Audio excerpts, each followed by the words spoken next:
Hello, my name is Amy Whittington, and I am excited to present my Literacy Action Research Project for READ5308 for this wonderful Spring 2019 semester. I've entitled it Seeing Clearly, Vision Issues and Reading Outcomes in Elementary-Aged Students.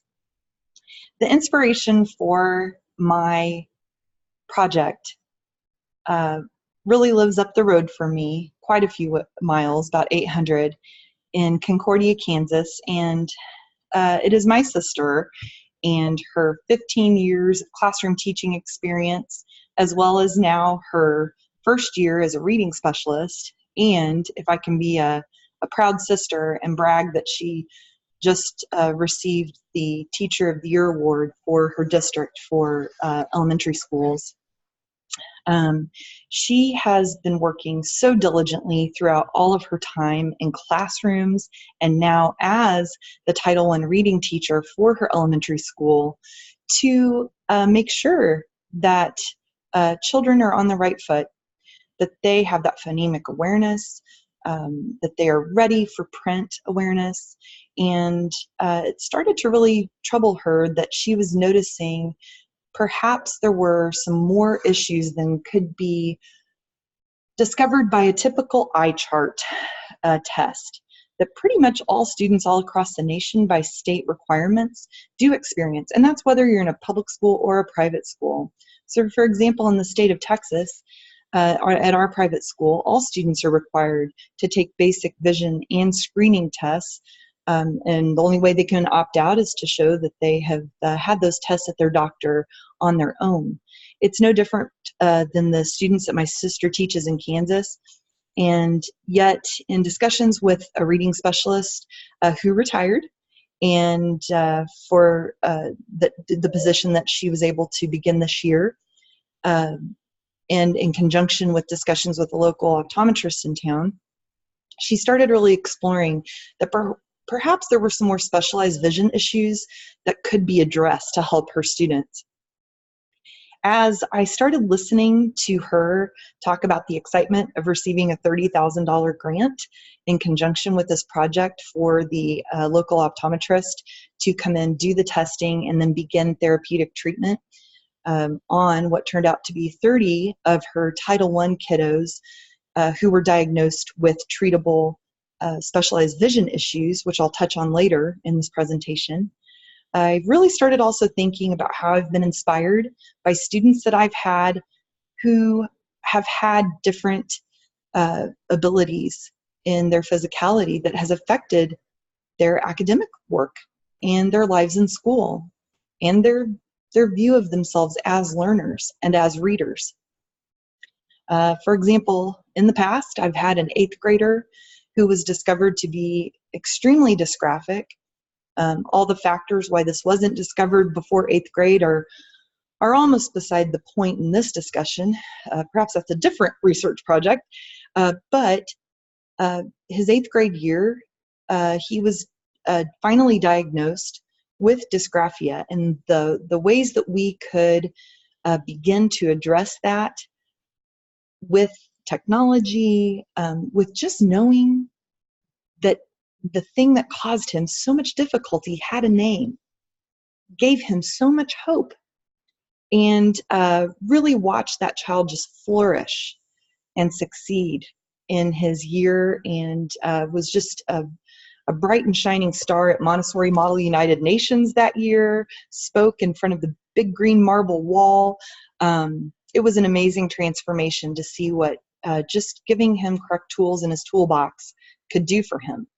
This year, in kindergarten, at the other end of the spectrum, with my little sweet emergent readers that I'm getting to be around now, I have a sweet kindergartner who only began speaking English, for one thing, a year ago January. So in January 2018, when he and his family moved from Colombia in South America, not only did he have that to contend with in his very able and smart little brain, but he also was discovered after he began school in our school this past August.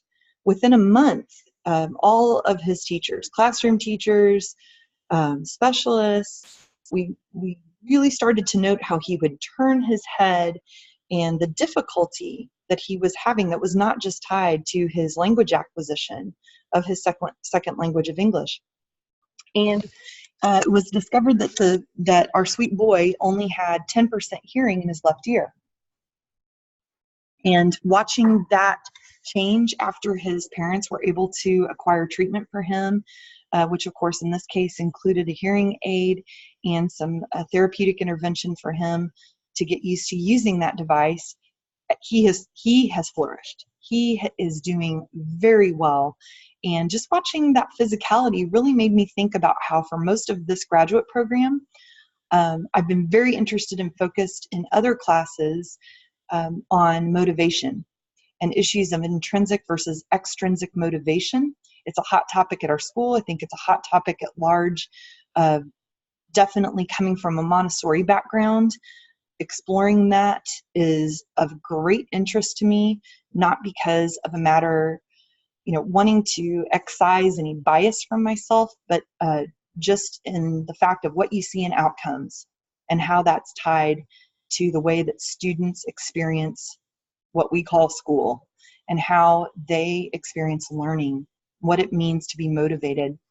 And I just started thinking about the fact that my sister is getting to work with this optometrist in getting all of this data in regard to these vision tests and these reading test scores and being able to collect that and look at that. And I thought, wouldn't it be interesting if you could take her, for the large part, socioeconomically disadvantaged student population in her rural school in Kansas and the sort of success that she's experiencing, the measure of success that she's experiencing, measuring the impact of this vision issue testing and subsequent treatment and the post-treatment tests of reading achievement. What if I coupled that with my interest in motivation, reading motivation?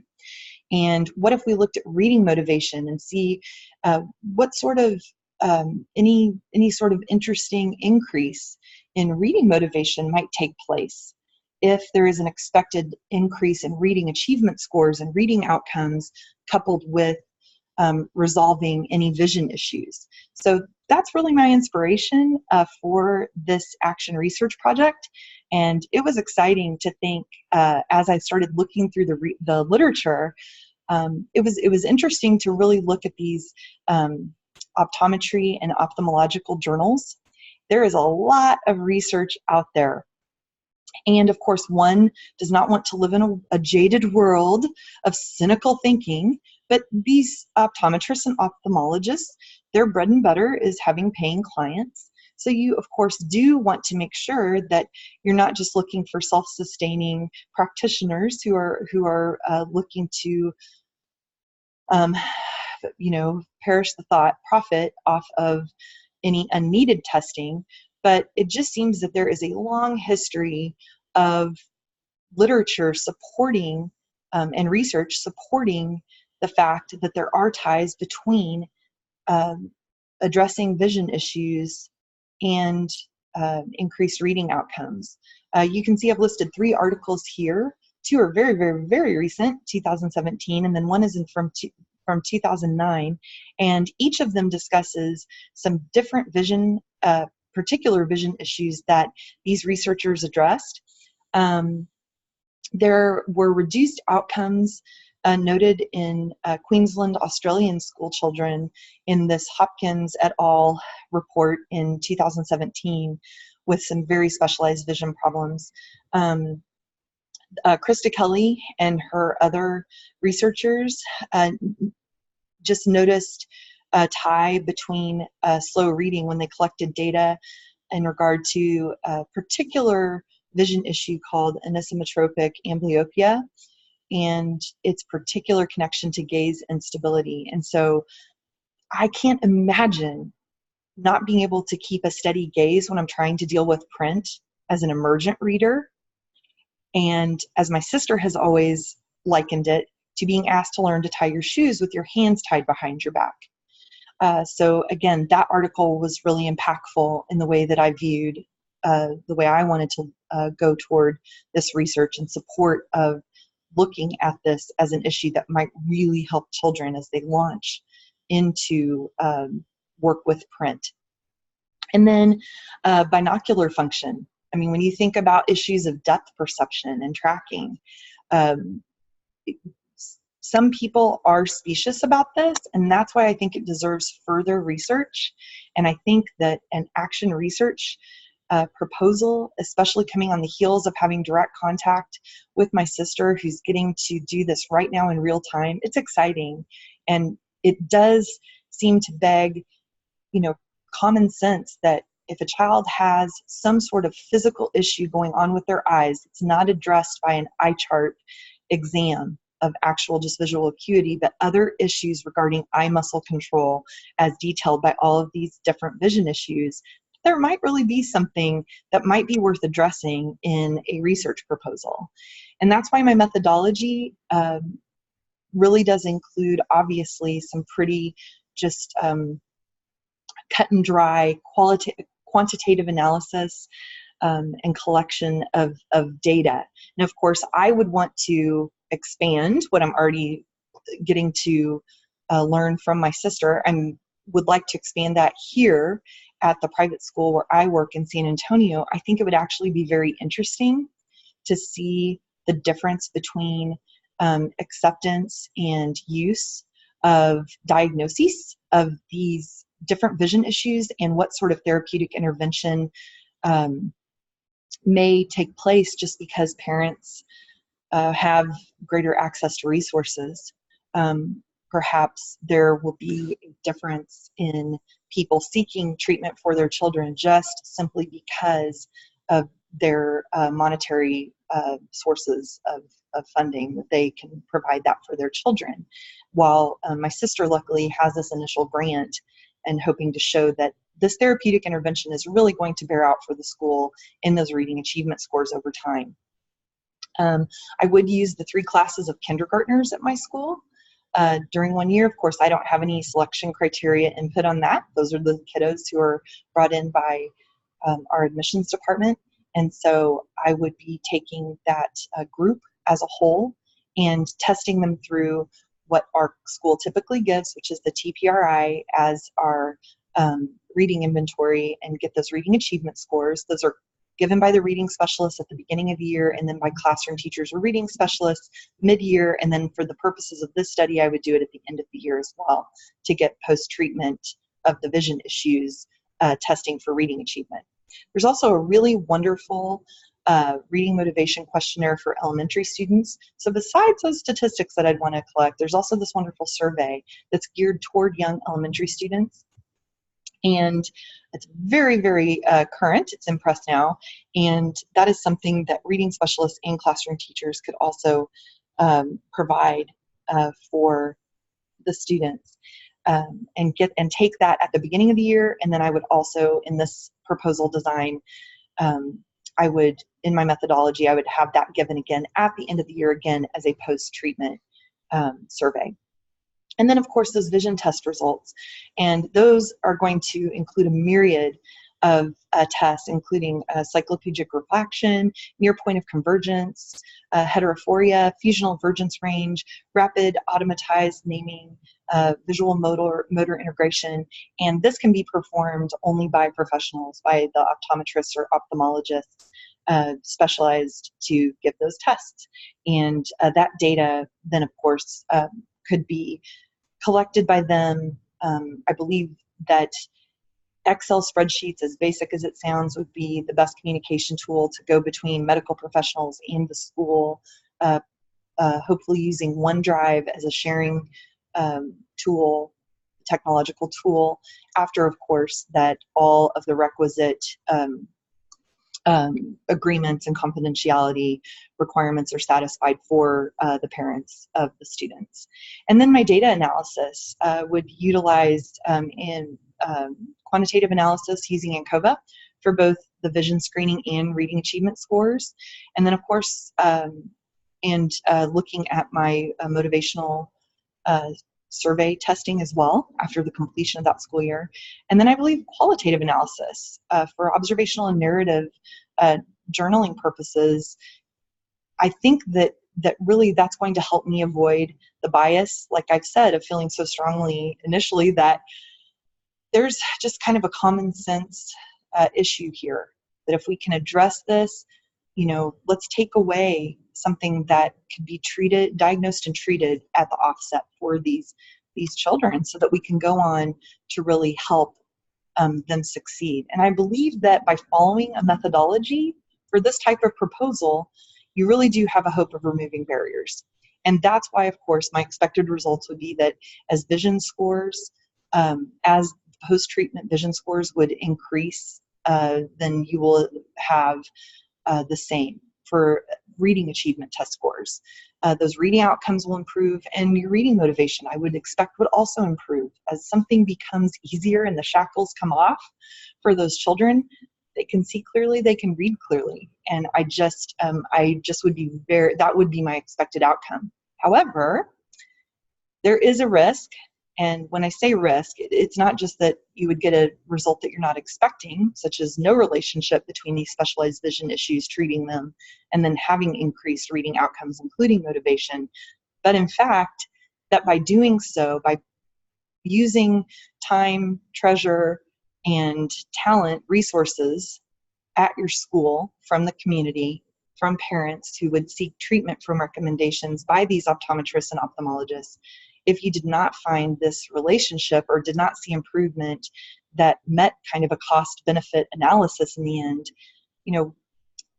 what would that do to the likelihood that this sort of, I think, fairly ambitious project would cause to administration or other teachers, taking up the gauntlet again? And so I think you want to be very careful, base everything you do on the important work based in the literature, have that support. And of course, with the literature that I've been able to review, with what my sister's experiencing now, with the grant she was given, with the results, the feeling that she's getting by working with the kids who are currently receiving treatment at her school right now for the vision issues that they were diagnosed with in the fall, I think it is worth it. But I think you always do need to be aware that there are unexpected results that may occur. But in the end, students are more than a cost-benefit analysis in any measure. And I think as teachers, we all want to remove barriers to student success. And I just cannot think of, there's absolutely nothing that would help a student more than to make sure that those physical barriers, just like the ones with my current student's hearing issue, or the student in the past who had an undiagnosed dysgraphia diagnosis until 8th grade. Anything to help a student begin school well is important. And as soon as they can begin to actually read well, I think their motivation to read, you're able to help them have that intrinsic motivation to want to explore that beautiful world of books, which is why we're all here in this graduate program and why we're all teachers in the first place. And anything to help students in reading achievement. If testing for these specialized vision issues would show an increase in reading outcomes, my goodness, I mean, just to be able to say, you have removed a barrier from this child being able to launch in something that, as we all know from other literature that we've been examining through this graduate program and other areas of our life, it helps in all areas of academic progress, in all subject areas, if you can be a successful reader and a happy reader and a motivated reader. And I just really firmly believe that through thinking through this project, that if we can address any physical needs first, then that will help us know what tools our students need in their toolboxes. They're all individual. And if we can help them to see clearly in this particular instance, then maybe they'll be able to read clearly and they'll be able to read well. Thank you for letting me share with you, and I hope you have a great rest of the semester.